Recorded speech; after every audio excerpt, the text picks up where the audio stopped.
Good evening and thank you for joining us tonight. For News 13 at 6, I'm Greg Lagerquist. And I'm Kim Block. A Scarborough woman originally from Libya says she will ignore warnings from Washington and move forward with her plans to go back home. Yeah, Libya is a nation in chaos right now, the scene of that terror attack that killed the U.S. ambassador recently. News 13's Steve Roldan sat down with the Scarborough woman. He joins us now live in the studio. And Steve, why is she heading back? Well, Greg, she says she might be heading back for her father, who's suffering from stage 4 terminal cancer and doesn't have much time. And despite a warning from the U.S. State Department telling Americans not to travel to Libya, she says she wants to see her father one last time.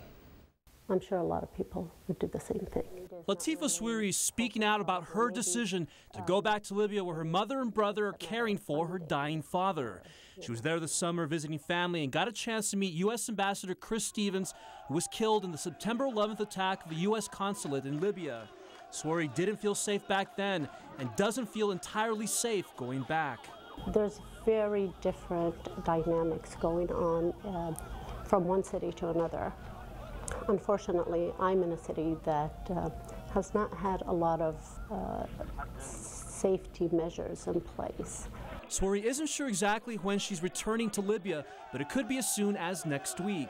And she's encouraged by recent developments. The Libyan government attacked terrorist compounds last Friday, seizing control and driving out some of those terrorists. And she says the turmoil there has taken its toll on the people and health care. With my father's condition, I mean, one of the biggest things is we can't get him painkillers. And for somebody with a terminal disease, and, you know, and he's in stage 4, I mean, pain medicines is the least humane thing to do and to provide. Swiri says she hopes her father holds on long enough for her to get there, and that the Libyan government can secure the country and its citizens from terrorists. You can't let fear stop you from doing the right thing and what you'll have peace with for the rest of your life. I mean, I'd never have peace knowing that I had a chance to go see my father, you know, one last time, and I was afraid for my life. Swiri says if she does make the trip back home to Libya to see her father and her family, she isn't planning on spending a whole lot of time in that country. Live in the studio, Steve Roldan, News 13. Greg? All right, Steve, thanks so much. Well, a popular road in Portland is going to be shutting down for 8 months. That's Baxter Boulevard, of course, runs along the back cove. It's in for some big sewer line upgrades, so no Baxter Boulevard from Bate Street all the way over to Vanna Avenue. So you can see a pretty major chunk of that roadway. Our News 13's Giovanna Bouchard is live on the boulevard tonight with reaction from residents and a look at a meeting happening there tonight, Giovanna. Yeah, Greg, the closure here will happen in November, and already folks who say that the traffic is going to be detoured here, they're worried that it is going to affect things going into their neighborhoods big time. The city says the sewage upgrades are necessary to keep waste from flowing into the back cove. Right now, waste and storm water flow through the same pipe, and when it rains a lot, there is an overflow of sewage into the water. Now, the project will change that by separating the two lines into 2 huge underground tanks. And while some here understand the need for the project, there's a concern about safety, especially from the owner of a local daycare who worries about the children she watches. We're already a cut-through street, and the traffic is, we're only one-sided parking anyway because our street's pretty narrow. So with all the cars going in both directions and having the cars parked there, it just really is a problem. And they go down our street extremely fast. And for me especially, because I run a daycare, it's a problem. People have to remember, you know, City of Portland's pretty old, and that treatment plant's only been around for 30-some years. So, you know, anything that we can do at this point is a big improvement. I've attended a lot of the meetings and things of this sort, but nothing, and they keep saying, well, we're going to take another survey. Do you know how many surveys they've taken over the 40 years I've lived here, and nothing has been done.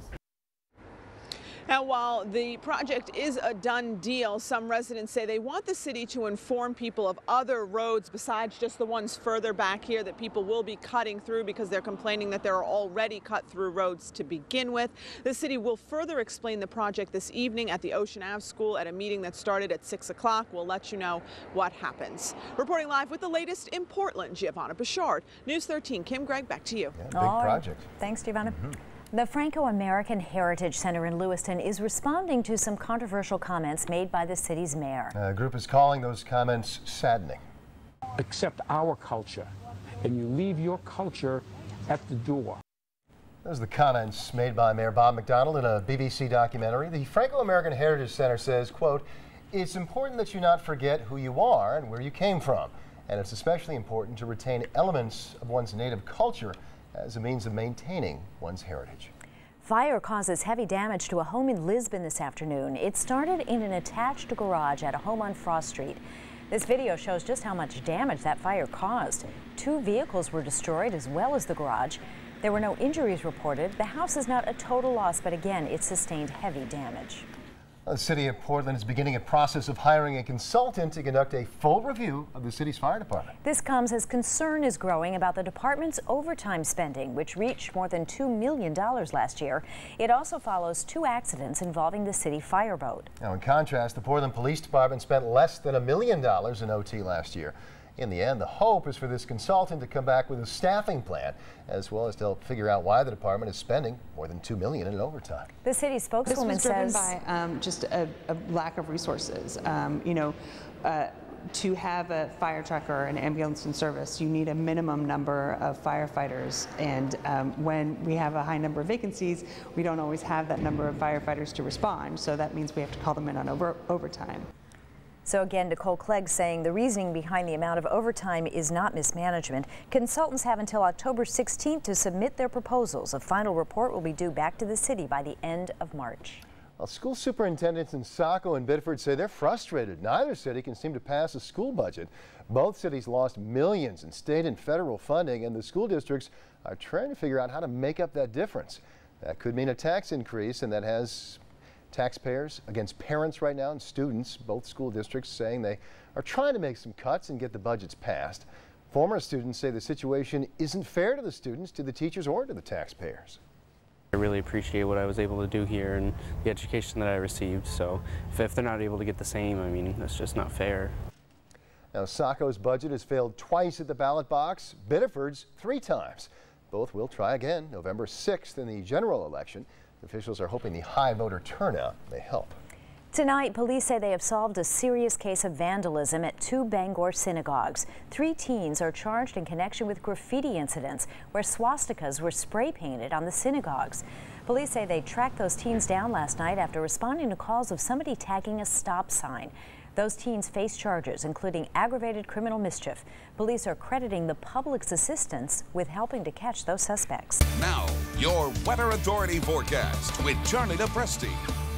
All right, welcome back, everyone. It is a cloudy evening out there. There are a few sunny breaks off to the west. In fact, I captured a nice looking time lapse over the last 2 hours. In fact, over the last hour. Notice from our Raymond sky cam, you can see a little bit of sun on the horizon, but a dark overcast right over Raymond there, looking out over Panther Pond, looking off to the west in the western mountains of Maine, more so back into the White Mountains in New Hampshire. Temps are pretty mild for this time of year, 68 degrees. Now, today had that deceiving look, didn't it? You look outside, it looks cloudy, it looks kind of cool outside. Then you walk outside, it's in the upper 60s to near 70, and the dew points are up as well, so it's a little muggy out there. We're awaiting a cold front. Tomorrow will have an entirely different feel. Cooler, drier air will filter in out of Canada, and it looks like we'll have some sunshine to enjoy as well. Where's that front right now, you might ask? Well, it's still well off to our west. Notice that pencil-thin line of showers that extend right through Lake Erie and Lake Ontario. That is our next weather maker for later tonight. There's the chance for a shower tonight. It's not going to be a big system. This will march to the east. It should clear the coastline by tomorrow morning. We are going to draw off of this air mass for tomorrow, so we're going to enjoy a lot of sunshine for Thursday, but don't get used to it, though. Clouds will again increase with some showers arriving as soon as Friday evening. Speaking of showers, let's take a look at a few of those. Some showers exiting eastern parts of the state up into New Brunswick. There are a few more showers off to the west. In fact, head over southern New Hampshire, a few drying up there. Down to southern New England, there are more widespread showers down there as well. Some of these showers will filter in during the overnight. You see a few of them on my shoulder right there, that with a cold front. So there's the chance during the overnight, but again, tomorrow will feature a fair amount of sunshine. Let's talk temps for a moment. Temps are in the upper 60s right now. We should be there again tomorrow, then low 60s on Friday, a little cool down on Saturday, with cloudy skies, a cool northeasterly wind. I don't think the weekend is looking great at this point. Probably Sunday is looking a tad better than Saturday, with clouds, chance for a shower on Saturday, and then sun and clouds on Sunday. Still can't rule out a shower that day. I'll get to that portion of the forecast in a moment. But it looks like temps will at least be rising through the 60s to eventually near 70 degrees next week. Okay, the cold front moves through tonight. Here we are at about 11:30. Chance for a shower. That front should clear the coastline by tomorrow morning. So you wake up to some sun. Temps will start in the 40s and 50s. Tomorrow is going to be a beautiful afternoon. A little bit of a breeze. Instead of a wind out of the south like we had today, it's a northwest wind. Sunny skies with temps mid to upper 60s. Things start to change on Friday. The best portion of Friday will be the morning. Here we are at 7 o'clock in the morning. It's actually pretty mild. Temps are running pretty cool. Temps are running in the 30s, some 40s here at the coastline. Today's a mild day. Friday morning is going to be a cool day. As we go through the afternoon, those clouds will thicken, and yes, some showers will be on our doorstep. With a wind off the ocean, I expect a chance for showers and even some drizzle by Friday afternoon, and more so Friday evening. Looks like our first bout of wet weather will arrive on Friday night. Saturday should feature a lot of clouds. There's the chance for a shower and the chance for drizzle. I don't think it's a washout though on Saturday, and Sunday's even looking a little bit better. We should squeeze in a little bit of sun that day with temps warming into the 60s. I still can't rule out a shower. Our next round of rain, I held it off until Monday. So it looks a little unsettled, but there will be dry hours during that period. Let's enjoy tomorrow. Very low threat for any showers tomorrow.